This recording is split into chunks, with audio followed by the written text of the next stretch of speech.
Dan pemirsa, saya akan kembali melanjutkan perbincangan langsung dengan Antasari Azhar, mantan Ketua KPK yang hari ini menerima keputusan gerasi Presiden memotong masa hukuman selama 6 tahun. Dan Pak Antasari malam hari ini berada langsung di rumahnya di kawasan BSD Tangerang Selatan. Pak Antasari. Ya, Ya, Pak, tadi sebelum break kita ya berbicara. Pak Suryo. Ya, sebelum kita jeda komersial, kita berbicara soal Bapak sesungguhnya sudah pernah atau sudah tahu siapa-siapa saja pihak yang terlibat dalam kasus Bapak. Bahkan beberapa waktu yang lalu Bapak juga pernah bertemu seseorang yang memberikan informasi. Perkembangan dari informasi yang Bapak dapatkan ketika ada orang lain yang bertemu Bapak di dalam penjara dengan orang berikutnya yang bertemu Bapak beberapa waktu yang lalu seperti apa, Pak? Signifikansinya, Pak? Ya, saya coba cross check ya. Ternyata semuanya itu sama, nyambung benang merahnya gitu loh. Artinya saya diskenariokan masuk penjara itu karena apa? Apakah karena kasus-kasus yang saya tangani saya masih menjabat seketua KPK atau masalah lain? Saya sudah dapat jawabannya. Jawabannya apa, Pak Dan Antasari? memang ada keinginan, ya. Jawabannya apa? Apa yang menyebabkan Bapak masuk dalam penjara? Ya memang ada keinginan untuk saya segera dipenjarakan untuk supaya mereka mulus melakukan kegiatan-kegiatannya. Karena saya dianggap menghalangi kegiatan-kegiatan mereka. Ini Bapak berbicara dalam konteks ketika Bapak menjabat sebagai pimpinan KPK seperti itu, Pak? Iya. Baik, di buku yang Bapak Jadi tulis, ada kekhawatiran lah. di bukunya Bapak tulis melawan angin kencang, Pak. Selama Bapak menjabat sebagai Ketua KPK ada beberapa kasus besar yang ditangani pada periode kepemimpinan Bapak. Ada kasus Urip Trigunawan, ada kasus di Bank Indonesia.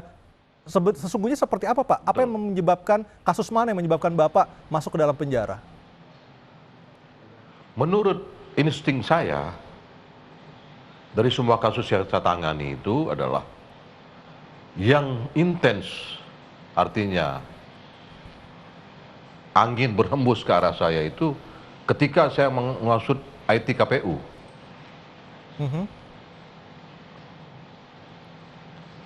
Ya IT KPU kayaknya yang menjadi triggernya. Ketika itu Karena kalau apa yang saya Bapak tidak usut, masuk Pak? tahanan pada waktu Persisnya? itu, karena kalau saya tidak masuk tahanan pada waktu itu, makanya proses IT KPU itu akan saya lanjutkan sehingga tidak bisa digunakan dan mereka tidak bisa memuluskan rencananya. Baik.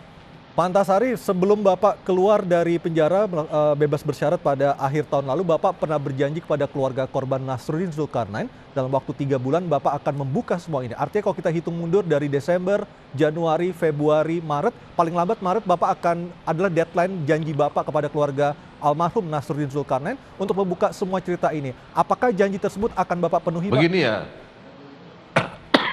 begini Mas Rayo, saya luruskan ya. Saya tidak ada mengeluarkan janji. Loh, kenapa saya harus berjanji? Apakah saya melakukan perbuatan itu? Jadi terlalu luruskan ya. Tapi adalah pada waktu itu saya bertemu dengan adiknya korban, saya katakan, mari kita bersama-sama membongkar ini. Saya korban, saya masuk penjara meninggalkan anak istri di rumah. Anda korban kehilangan saudara. Jadi kita sama korban kena kasus ini. Mari sama-sama kita bongkar, itu yang ada. Baik, jadi tidak pernah ada janji 3 bulan, Pak ya? Bukan janji 3 bulan itu saya menyampaikan kepada rekan-rekan wartawan. Kapan mulai saya bergerak? Saya bilang saya menata diri dulu, saya mau istirahat. Saya mau melaksanakan nazar saya. Setelah umroh, saya akan bergerak. Tadi kan saya katakan, minggu depan insya Allah saya mulai ke Polda. Kan mulai gerakan saya. Dan gerakan tersebut juga melibatkan keluarga almarhum Nasruddin Zulkarnain, Pak Antasari? Bersama-sama, kami sudah komunikasi tadi. Bersama-sama nanti akan ke Polda dengan lawyer kita, akan bertanyakan itu. Saya ingin mendengar apa jawaban dari penyidik Polda.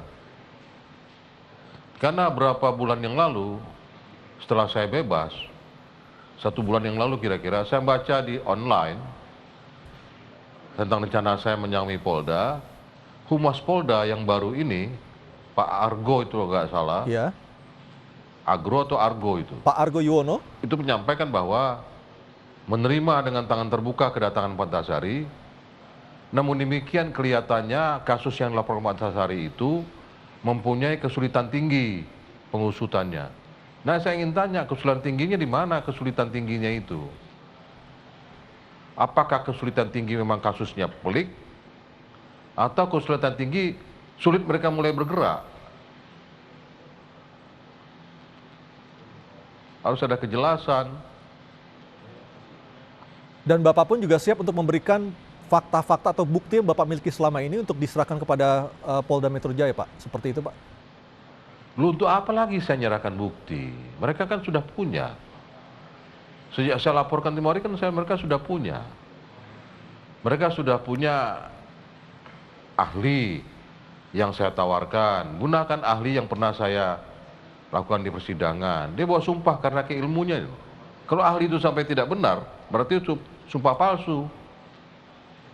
Itu pertama. Yang kedua, mereka punya CDR, Cold Data Record, yang dikeluarkan oleh Telkomsel atas perintahan penyidik Polda. Mereka sudah punya itu semua. Tinggal mereka bawa ahli ke Telkomsel berdasarkan surat perintah penyidikan. Nanti ahli itu bersama dengan Telkomsel bisa membongkar itu. Jadi IMEI atau nomor siapa yang ada di Telkomsel ke korban itu. Bagaimana dengan proyektil peluru yang Bapak waktu itu juga membantah, termasuk ada kesaksian dari almarhum Munim Idris dan juga baju korban Nasruddin Zulkarnain yang juga menjadi bantahan dari Bapak di pengadilan. Apakah itu juga termasuk dalam pokok yang akan Bapak pertanyakan lagi saat ini, Pak Antasari? Bagaimana saya mempertanyakan Munim Idris, beliau sudah almarhum. Artinya Bapak fokus hanya pada masalah beliau SMS, masih Pak, ada. ya?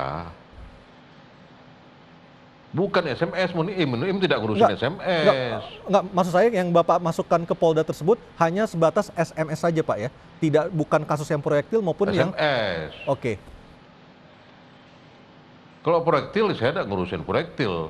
Proyektil itu hanya fakta persidangan mengatakan bahwa matinya, meninggalnya korban itu akibat ada peluru berdiameter 9 mili.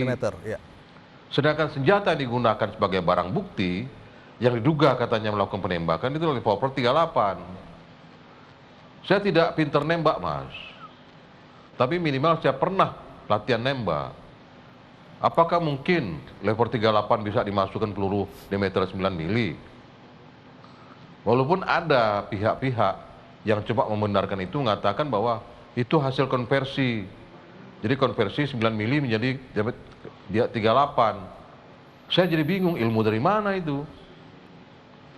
Kok peluru bisa dikonversi? Baik. Pak Antasari, ketika Nah, Bapak itu semua seharusnya tugas penyidik lah. Baik, ketika Bapak di dalam penjara, Bapak punya atau Bapak berdoa untuk 3 hal, untuk membuka kasus ini, untuk keselamatan dan ditinggikan derajat Bapak. Apakah doa yang sama masih Bapak panjatkan saat ini, Pak? Oh, sama. Di Tanah Suci kemarin waktu saya umroh itu juga saya panjatkan. Ya Allah, beri kesehatan saya dengan keluarga. Kedua, ya Allah, tolong bukakan, membuat terang siapa pelaku ini sesungguhnya. Berikan aku dengan tanda-tanda. Yang ketiga, ya Allah, sekalipun aku dalam tahanan, dalam penjara pada waktu itu, tolong mohon tinggikan derajatku sebagai manusia. Itu yang saya minta. Baik. Baik, Pak Antasari Ashar, terima kasih atas waktunya, Pak, untuk berbincang bersama kami di iNews Petang. Dan besok Bapak akan menuju ke Lapas Kelas 1 untuk bertemu dengan jaksa eksekutor. Seperti itu, Pak Antasari, ya? Pukul 10 pagi. Iya. Baik. Tapi yang pasti adalah kita ingat sejarah bangsa kita. Di zaman Majapahit, Raden Wijaya mengatakan, Satyam Eva Jayati. Artinya kebenaran itu suatu kita akan jaya. Saya yakin akan terbongkar ini. Dan bertanggung jawablah. Dengan demikian maka saya hidup ke depan, anak cucu saya hilang stigma bahwa kakeknya seorang pembunuh. Ini berat untuk saya sebetulnya. Sekali lagi kepada Pak Jokowi, mudah-mudahan melihat acara ini, saya secara pribadi dan atas nama keluarga menyampaikan ucapan terima kasih atas perhatian Bapak, kepedulian Bapak, hati nurani Bapak membaca kebenaran ini dengan mengeluarkan gerasi itu. Assalamualaikum warahmatullahi wabarakatuh. Waalaikumsalam warahmatullahi wabarakatuh. Pemirsa, itulah dialog saya bersama mantan Ketua KPK yang hari ini menerima keputusan gerasi atau pengurangan masa hukuman dari Presiden Joko Widodo selama 6 tahun, Antasari Ashar. Selamat malam dan terima kasih Pak Antasari.